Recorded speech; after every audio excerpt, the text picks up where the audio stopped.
Questions. आता आजच्या तासाला आपण WH क्वेश्चन्स काय आहे याविषयी बघूया. आता नेमकं WH क्वेश्चन्स काय असतात, कोणते असतात WH क्वेश्चन्स?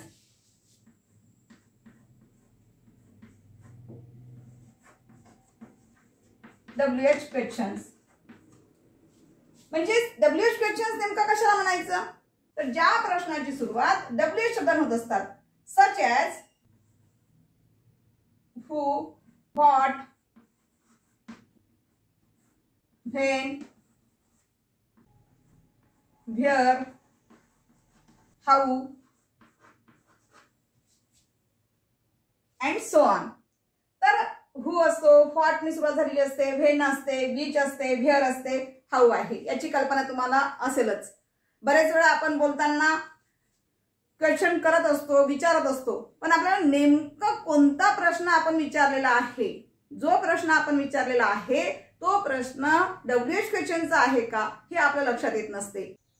आता नेमका हा प्रश्न कसा बनवायचा, हू कधी वापरायचं, when do we use who, who is use to ask about people, म्हणजे पीपलच्या संदर्भात जर विचारायचं असेल किंवा लिव्हिंग थिंगच्या बाबतीत जर विचारायचं असेल तर अशा वेळेस हूनी प्रश्न बनवावा. फॉर एक्झाम्पल,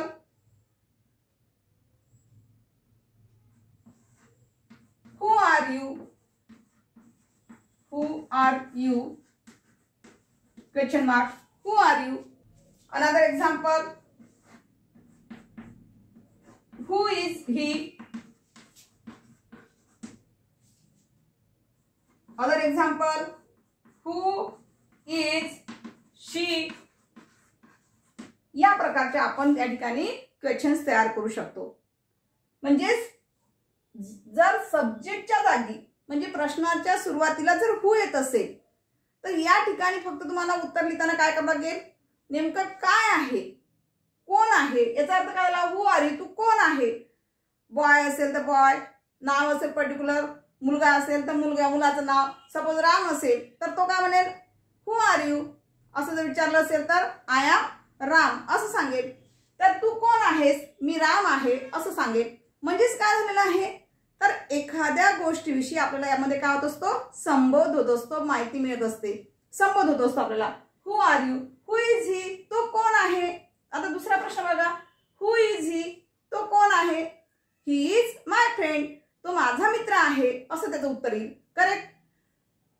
हू इज शी, ती कोण आहे, शी इज माय फ्रेंड, ती सुद्धा माझी मैत्रीण आहे. म्हणजे अशा प्रकारचं तुम्हाला उत्तर देखील करता येईल. ठीक आहे. तर यासाठी WH क्वेश्चनचा वापर करत असताना हूचा वापर जनरली अशा प्रकारे केला जात असतो.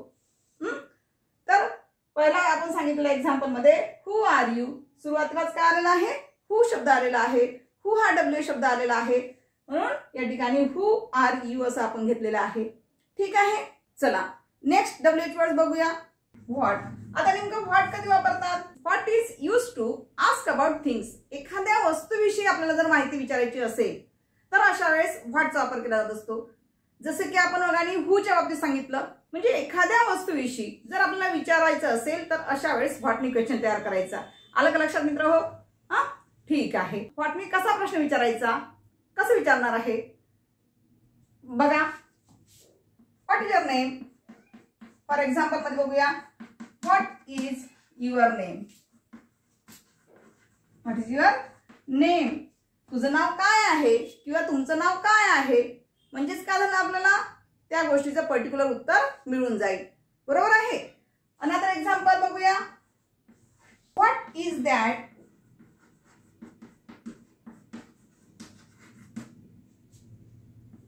म्हणजे व्हॉट इज दॅट, ते काय आहे. सपोज एखादी वस्तू असेल, इट इज पेन्सिल असं असेल तर तिथे पेन्सिल असेल तर पेन्सिल म्हणायचं, it is pencil.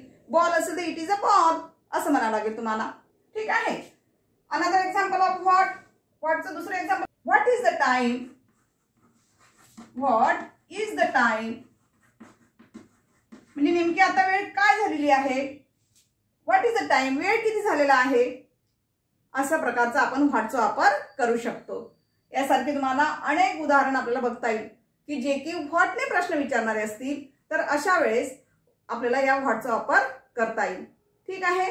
Now next we look at when. आता व्हेन कधी वापरायचा?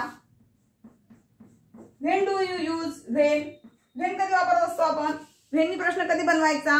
थोडं तरी तुमच्या लक्षात आलं असेल व्हेन कधी वापरला जात असते, कारण हा WH वर्ड आहे व्हेन, आहे की नाही? Use to ask about time. एखाद्या वेळेविषयी आपण व्हेनचा वापर केला जात असते. It's use to ask about time विचारायचं असेल तर अशा वेळेस व्हेनचा वापर त्या ठिकाणी केला जात असतो. ठीक आहे. Now let's example of when WH words. When does class start? हे आन्सर कसं येईल? फक्त टिपिकल टाइम मध्येच येईल. It starts at 3 o'clock, it starts at 4 o'clock, 5 o'clock, अशा प्रकारे. म्हणजे नेमका टाइम एका ठिकाणी टाइम आपल्याला इंडिकेट केला जात असते. अशा ठिकाणी टाइम आपल्याला त्या ठिकाणी. हा, now another example of when. When are you going home? When are you going home? तुम्ही घरी कधी जात आहेत? When are you going home? When are you going home? तुम्ही घरी कधी जात आहात? म्हणजेच काय? आता जात आहे की थोड्या वेळाने जात आहे? असे थोड्या वेळाने जात असेल तर आफ्टर सम टाइम, थोड्या वेळानंतर. तर अशा प्रकारे या ठिकाणी सुद्धा कशाचा वापर केला दिसत आहे? Represents only time. तर वेळेचा या ठिकाणी काय होतो? संबोधन केले जात असते. ठीक आहे. The another example of when. When are you free?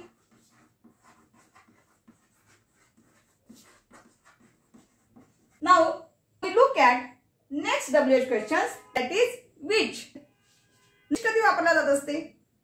बघा, when do we use which WH words?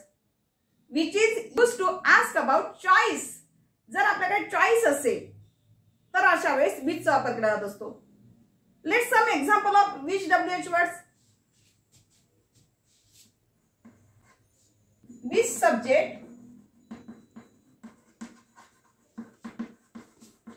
do you like?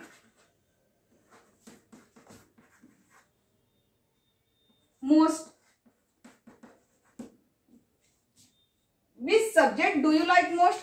म्हणजे तुमच्या आवडीचा सर्वात चांगला विषय कोणता आहे? म्हणजे काय झालं या वाक्यामध्ये? चॉईस झालेला आहे, पर्याय. जे काही सब्जेक्ट असेल, English, math, physics, chemistry, biology, हे जे काही सब्जेक्ट आहे या विषयामधून सर्वाधिक आवडीचा विषय कोणता आहे? तर फक्त आपला आन्सर काय येईल? जो कोणता विषय तुमचा आवडीचा असेल. मॅथ असेल मॅथ, फिजिक्स असेल तर फिजिक्स, केमिस्ट्री असेल केमिस्ट्री, इंग्लिश असेल तर इंग्लिश, ETC. अशा प्रकारचे याचे आन्सर येऊ शकेल. Do you want to read? Want to read. तुम्हाला कोणतं पुस्तक वाचायला पाहिजे? म्हणजे पर्याय दिलेला आहे, चॉईस. इंग्रजीचं वाचायचं इंग्रजी, स्टोरी वाचायचं स्टोरी, पोएम वाचायची असेल तर पोएम, बुक्स, जे काही असेल ते त्या ठिकाणी तुम्हाला लक्षात येईल. ठीक आहे.